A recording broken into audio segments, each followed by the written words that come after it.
It's about having fun and sharing conversations. Arrow.net, ARROE.net. All right, let's do it. Let's play it forward. These are real people, real stories, the struggle to play it forward. Episode number 464 is with Gary Janetti, author of Start Without Me. Hi, Arrow. What's going on? How are you? Hey, before we get started, someone wants to say hi, Arrow. Oh. No. Oh, No. He said no? He said no. He doesn't want to say hi to you, Arrow. What did you do? What did you do? Gary, you got a double, sir, so you got 18 minutes, so take it away. I love it. Gary, do you ever get put in a situation like that where it's like, kids say the darndest things?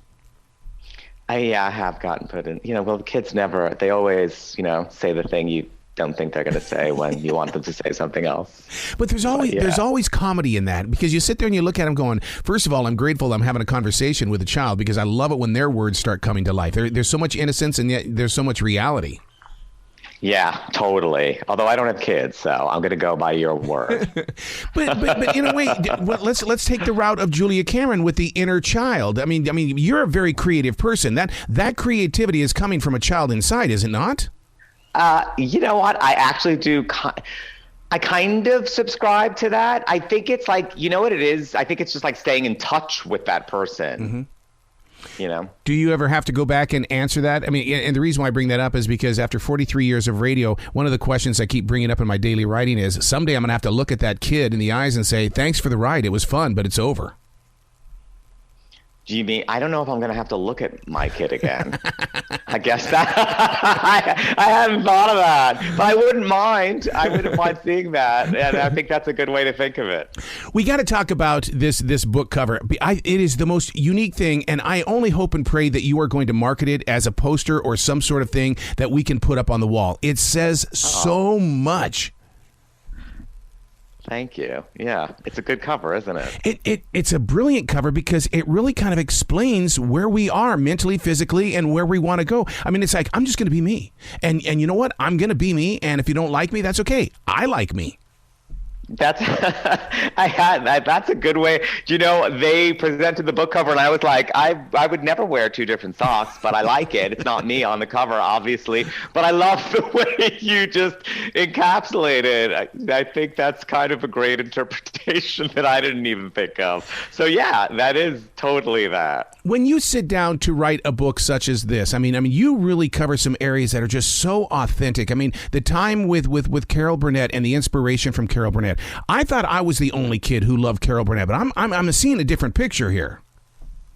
Oh, yeah, no, I mean, Carol Burnett. I think also, when I was a lonely kid and I watched TV, the people on TV were my friends, and Carol Burnett. Also, sometimes, when you watch a show, no matter what your age is, it hits you at that age, when you need it. Do you know what I mean?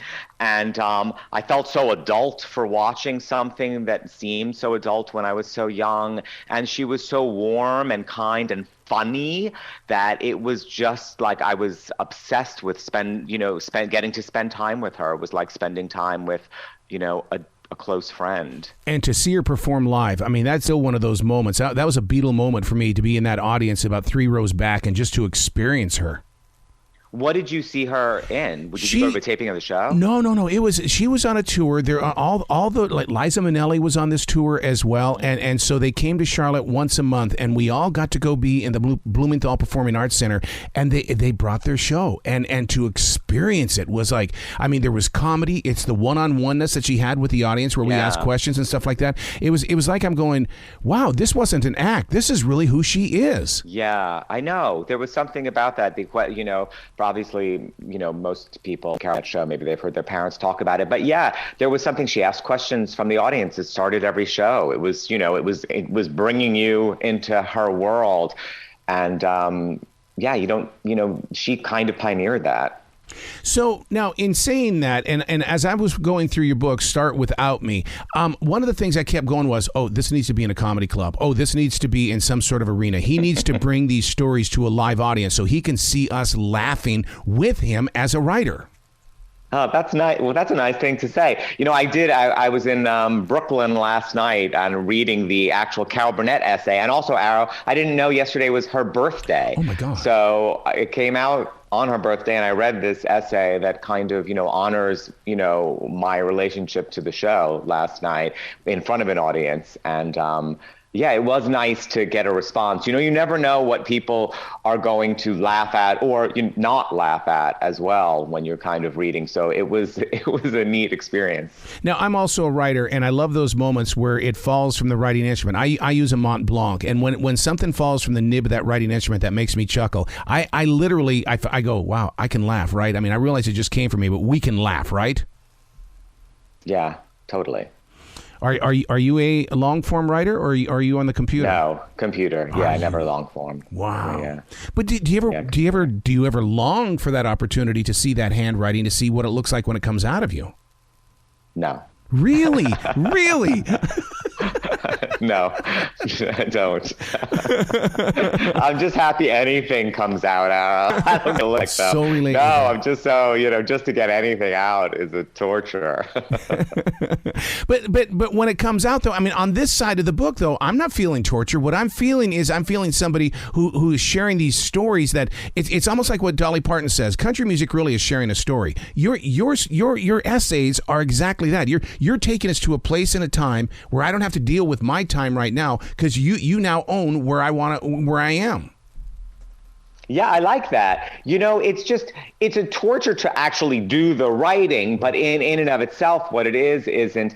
You hope when you write something that's personal, and this is the second book of essays that I've done, but still I feel like, and it's the last that I'll do that has of a nature that's, a memoir, which is kind of going back to my childhood and young adulthood. You hope it will connect with somebody. You hope somebody will find something that they can connect to, that even if it wasn't their exact experience, they don't have to be me, my age, gay, from Queens. You can be anything, but maybe recognize certain experiences and feelings. Like you hope that happens, because as you're writing it, and when you're writing about your own life too, and you're getting specific, your first thought is, who is going to care about this? Yeah. Who will possibly care about it? Like, am I so full of myself that I think the minutiae of my childhood is of any interest to anybody? You get that kind of devil on your shoulder, that kind of, and you have to say, well, what I said is, you know what? I've read so many books from other writers that lived a very different experience than me, but it spoke to me. I mean, I connected with it. So you kind of have to take this leap of faith that I hope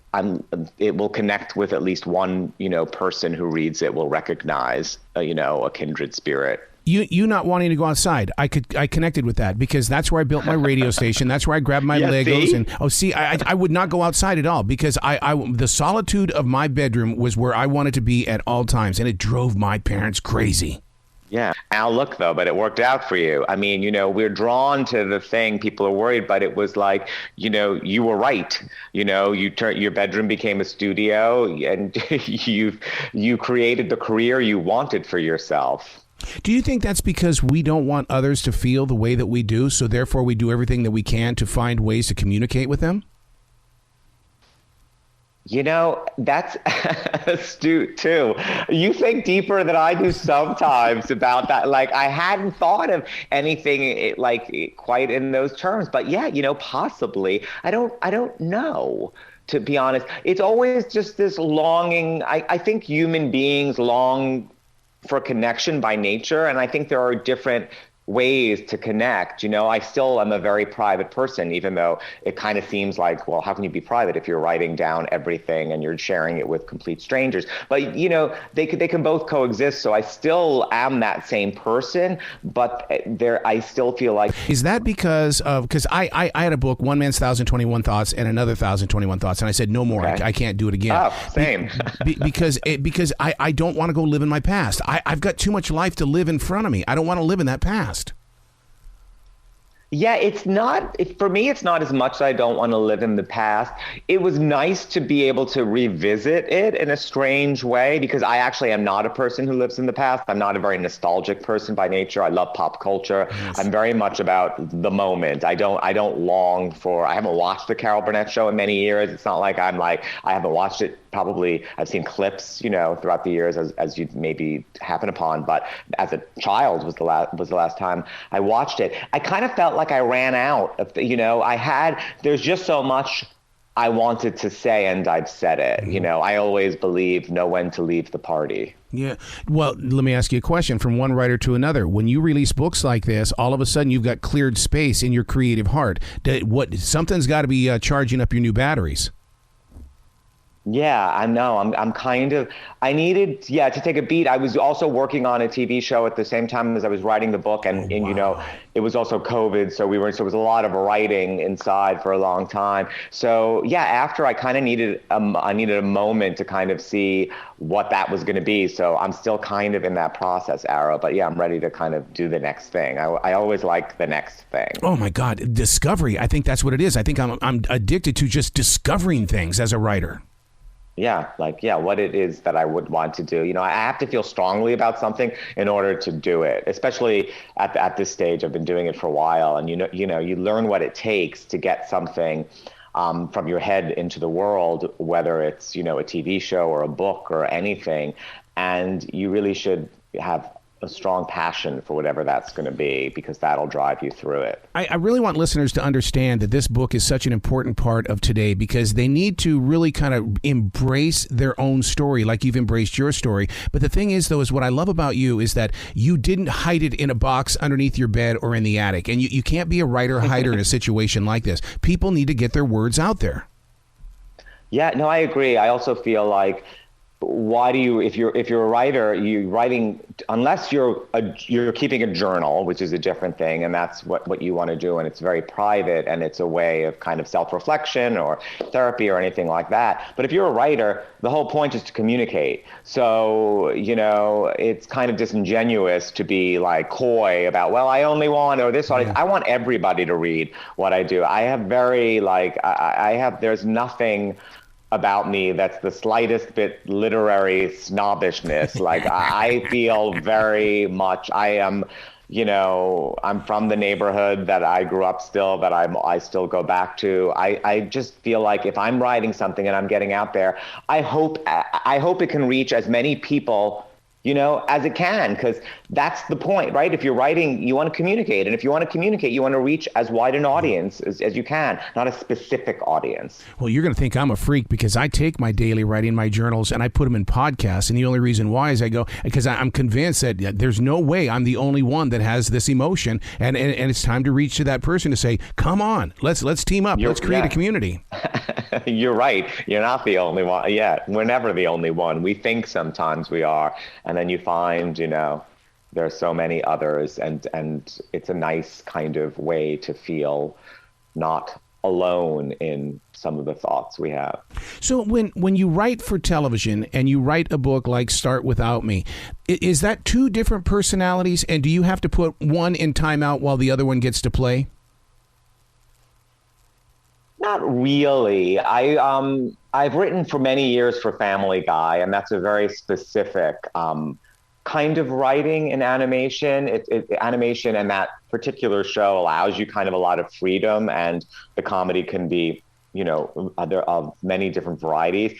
But writing a book that feels a bit more personal, and it also allows me not to worry about being as joke heavy as you have to be on something like Family Guy. I have a little bit more space to breathe. And also on a show like Family Guy, I'm writing, there are many other writers on the show. So it's a much more collaborative process writing for TV, whereas writing a book is a much, it's solo. So each has its pluses and minuses. But yeah, I kind of would rather, I just go into the space of whichever thing I'm in. Oh my God, when you talk about that space, it's a writer's high. And it's like, a couple of hours can go by and it's like, I don't care. I was on that ride. I loved it. I haven't been on that ride, Arrow. I've never had a writer's high. You're lucky. No, you're lucky because mine is thank God that's over. Oh my God. You're lucky because you had parents that got you involved with music. I couldn't convince my mother to let me play the piano and stuff like that. So, at least you've got that vibe inside of you as a writer where you can, you've got that 4/4 time going on. That's interesting. That's interesting. Yeah, I was forced to take piano lessons, because I wouldn't do anything. My sister was very good at it, and then I was younger, and I also had to take them too, and I didn't practice, and I was forced. And my mother would say, as moms do, that thank her for it one day. And of all the times she said that, the piano was the time she was right. I did thank her. She was right, because even though I still can't play well, yeah, I can read music. And it's hard to learn how to read. As a child, it's like learning another language. I would never have learned as an adult to read music. And so all of those years, even though I was miserable when I was doing it, yeah, I am grateful. And you're right, it does do something. It just, it teaches you something, and in the way that you're also kind of thinking and hearing things. And I also think of comedy. For me, comedy, so much of it is rhythmic. People, it's rhythm. Every word, every punctuation I choose is there for a reason. A lot of the sentences are run on. Sometimes the grammar is not perfect, but it's the way I want you to hear it in your head when you read it, because it needs to sound a certain way. Oh, I'm so in touch with that, because my last book, my punctuation sucked, and I knew it did, and I had to convince my editor, you've got to let, if I say walking, period, and then I would put 4 words together with periods, and she goes, you can't do that. Why not? It's the way that I'm speaking it. And Mark Twain says you've got to use your own language and your own accent to do your own style. Yeah, I didn't know Mark Twain said that, but yes, he's right. And yeah, you're right. Yeah, you have to. I had a similar thing too with I have sentences that go on, and then within them there are parentheses that go on. So it's kind of like, well, it doesn't that's how what is that? But that's how I intend it, and it should, when you're writing, it should sound however you want it to sound. So as far as I'm concerned, there are no rules. I'm not writing the New York Times. It's not a research article, or I'm not a journalist. So I'm writing my thoughts. Right. So did you have any wine glass moments where you sit down with a glass of wine right behind the computer, and all of a sudden you go, oh, we're going to make this steamy, only because you drop the guard a little bit? I never do that. I never drink, and I never have anything. It's what I have after. I've never had anything while. I'll have coffee, things that kind of amp me up, caffeine. But sometimes, what I have done that hour, it's like I might have had 1 or 2 times had like a glass or 2 of wine, and then written a little. And I think it's funnier than it actually is the problem. I'm like more, right. I get too amused with, I'm like, oh, that's good. And then the next day I'll look at it and I'm like, oh, I was a little, I let myself off a little easier than I should have. It could be, better for me that, I need to kind of be totally like alert. Yep. It's a similar, if I were playing the piano and I had I'm like okay at it, so I can play. But if I had a glass of wine and then I had to read music, I would make like a million mistakes, because I have to be so focused in order to kind of, clear my mind of what needs to be cleared of, so I can just kind of focus on that. So when do you write the musical? I don't know. I always wanted to write a musical, so maybe next. I could totally see each one of these in going, let's say, to the Blumenthal here in Charlotte, and then let's just say there's 5 or 6 different acts, and it's all brought together with music as well as your writing. I could totally see something like that. Nah, I like that. I like that idea. Yeah, thanks. So now, what's next? Because you're a very creative person, and you can't just turn this stuff off. And yes, it drives us crazy, because that's where we get our fuel. Yeah, I'm not sure what's next. I'm kind of thinking of a few different things, maybe another animated show or something. So I'm kind of just, I'm kind of getting ready to go into that. Yeah. Yeah. So then, I only because I know that you didn't like going outside as a kid. So when we were in lockdown, you had to have been in heaven, because I was. Yeah, I didn't. Also, I'm lucky enough to live in LA, and Charlotte also, the weather is lovelier than it is in New York. But the weather was great and I could go outside and go for walks and be out, so it wasn't like I was fortunate enough that I wasn't confined to something where I didn't have access to that. So, and I worked from home and I wrote from home and watched a lot of TV. So yeah, I was okay. I love it. I love it. Gary, you got to come back to the show anytime in the future. I love talking with you. You've got so many stories and you have so many connections to people that need to hear your word. Thank you, Arrow. I really appreciate it at any time. You bet, man. You be brilliant today, okay? Thanks. Ditto.